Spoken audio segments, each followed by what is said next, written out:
A state of emergency has been declared in part of the U.S. state of California as a wildfire spreads rapidly there. The Oak Fire, as it's been named, broke out near Yosemite National Park. It's threatening thousands of homes as well as some of the most famous trees in the world.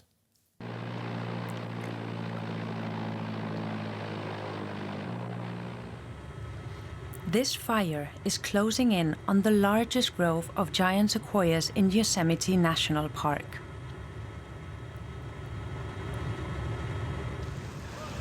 Firefighters are hoping to protect these ancient trees, some of the largest in the world.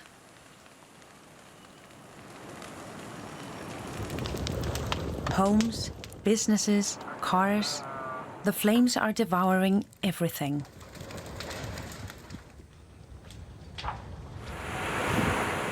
Thick smoke has darkened the park's scenic views. More than 6,000 people, including campers, have been told to get out. They came by about 15, 20 minutes ago and told us that everybody's got to go. About 4 o'clock, the power went out, and the fire's been coming towards us faster and faster. Weeks ago, firefighters installed sprinklers in the grove to keep the trunks moist, in a bid to keep the flames away from the sequoias, including one of its most famous attractions. This 3,000-year-old sequoia, known as the grizzly giant. In recent years, California wildfires have destroyed thousands of giant sequoias. Fire officials say it could take days before this one is fully contained. Warmer temperatures and extreme drought conditions linked to climate change are making wildfires more common. The Yosemite blaze comes as much of the U.S. is in the grips of an extreme heat wave. Parts of California are seeing temperatures close to 40 degrees Celsius. Greece has been battling major wildfires amid a heat wave that's expected to last for days. On the island of Lesbos, hundreds of residents and tourists alike have been evacuated from a popular resort. Fierce flames have also raged for 4 days in the country's national park near the border with Turkey. The nearby village evacuated overnight. The heat wave began on Saturday. It's expected to reach 42 degrees Celsius. And let's get more on that. I am joined now by DW correspondent Florian Schmitz, who's in Thessaloniki. Florian, very good to see you over there. First of all, just give us an update on the situation.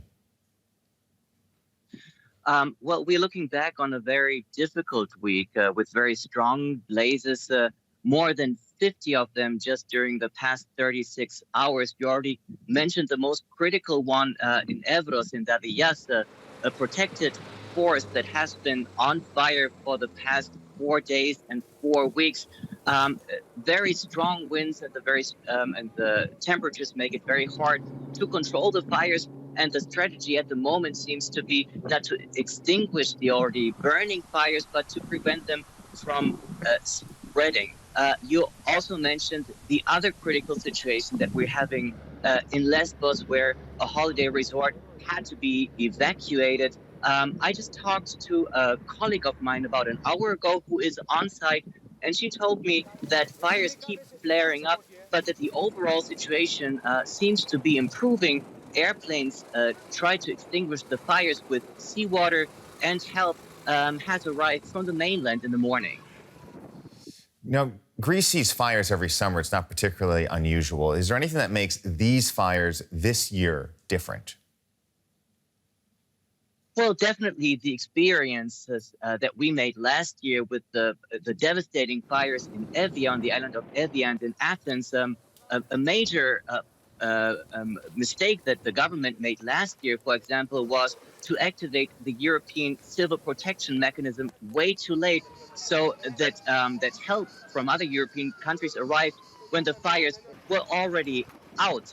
Now, this year, Greek firefighters were joined early by colleagues from 6 European countries. They prepared together, they tried to coordinate. Also, some investments were made into heavy machinery, and an additional 500 firefighters have been employed by the state. However, environmental organizations criticized the government for still not having learned from the mistakes made last year, and namely not taking the matter of prevention as serious as they should have. The forts have not been properly prepared, not most of them anyways. So it makes it very hard when a fire once breaks out to actually extinguish them.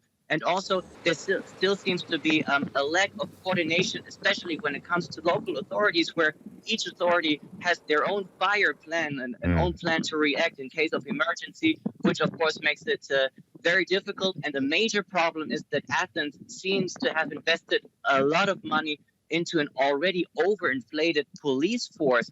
Now, Athens already employs 500 police officers on 100,000 citizens, which is way above the European average. And we've seen a fire in Athens, in front of the gates of Athens just last week, where 485 firefighters were deployed and 626 policemen. So people have been sharing pictures on the social media of policemen trying to extinguish small fires with watering cans. And people are criticizing the government for not investing enough money into the firefighting body. DW correspondent Florian Schmitz from the Greek city of Thessaloniki with the latest. Thanks very much.